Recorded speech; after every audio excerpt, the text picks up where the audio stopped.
Good afternoon or morning. This is Missy Zenner, your personalized learning and data coach, talking to you today about growth opportunity students. This is a term that we haven't used before, or I introduced it last year. It comes from this MDE.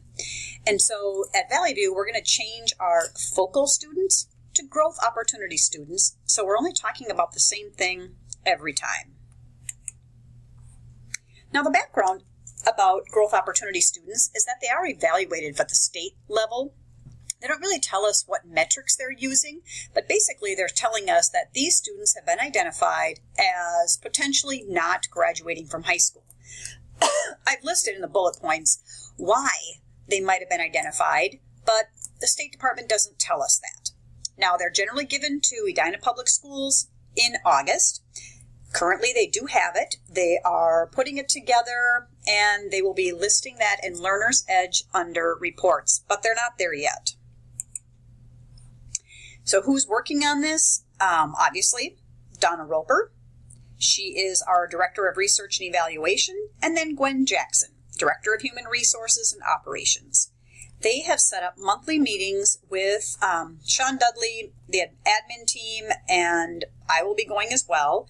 And every building in the district is meeting with these two to talk about what we're doing to address the concerns we have around these students.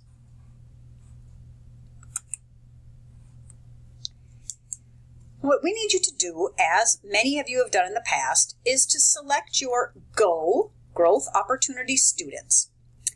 Now, there's criteria that we've always looked at in the past. Students really who are at risk are Black students, are Hispanic students, those that are a free and reduced lunch, students that are English language learners, and of course, special ed. There are students that don't fall into those categories that are still struggling academically, and typically they're the ones that did not pass the MCAs in reading, math, or both. Now, I already said about the second bullet point, students that were identified at risk by MDE. We do have the data at the district level, and it will be coming shortly. Last year, when I compared the students that we'd already selected and the ones by MDE, we were in complete alignment. Every student that they identified, we'd already picked up as individuals.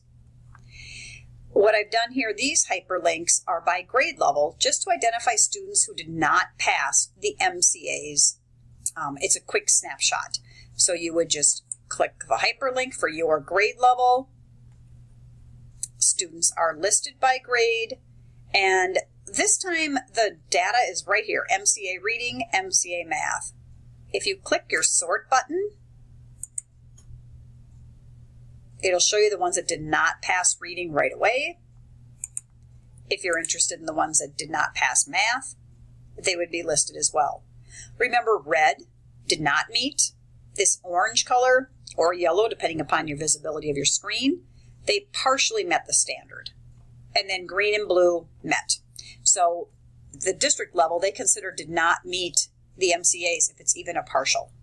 So address the reds, but feel free to look at the yellows as well. Now, we want to ensure that our growth opportunity students are successful.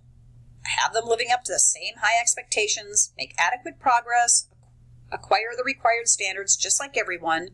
But what we're looking for is that they have an adult advocate.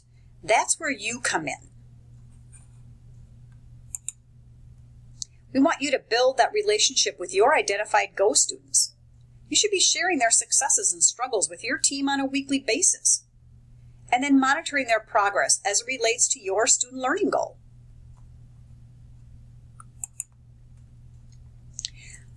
This is the part that's the action item for you. You're going to be selecting your students. I would suggest looking at your advisory students first, because ultimately you probably see those kids more than any other students throughout the week on a more intimate basis. And this year, we're only asking you to pick 4 to 5 students. We gotta narrow it down because we really want to avoid duplicates on a team, so that I'm not picking the same student that 4 other staff members are doing, and then we've missed some other kids along the way.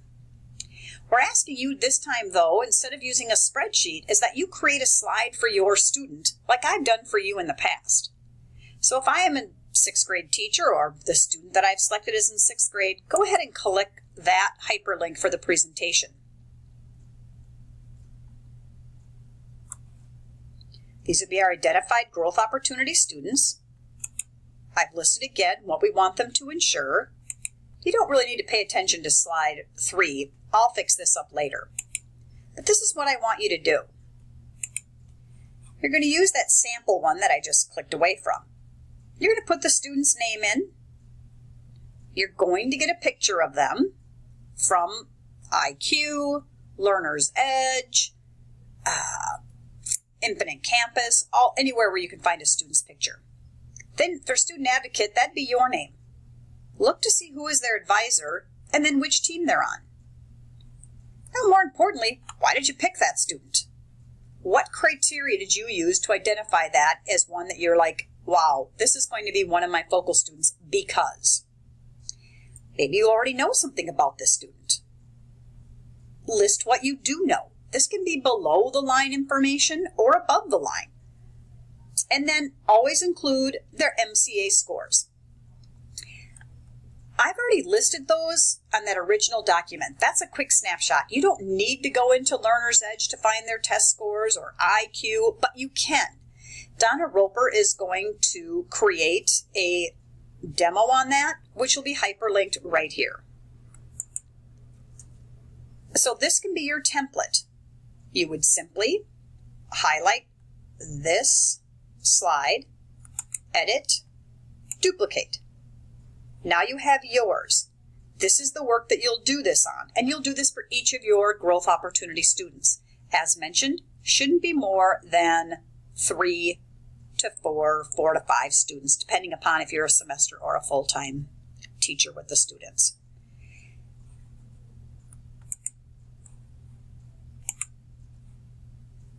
Your next steps. After you've completed that, on a weekly basis in your team meetings, you'll reveal all the students that were selected at the grade level. At first, someone said, maybe we only need to look at teams, but not really, because when we start to do more flexing or our win sessions, you might have students from every grade level, but specifically just take a look at your own. And then we will move into, discussing a suggested protocol for reviewing students on a weekly basis. You might remember Jack Berkemeyer last December at teaming when we met over at Southview, and he talked about a teaming model where every student is talked about every week. That might be a bit much for us right now, but if we focus on our growth opportunity students, I think that would be a great start.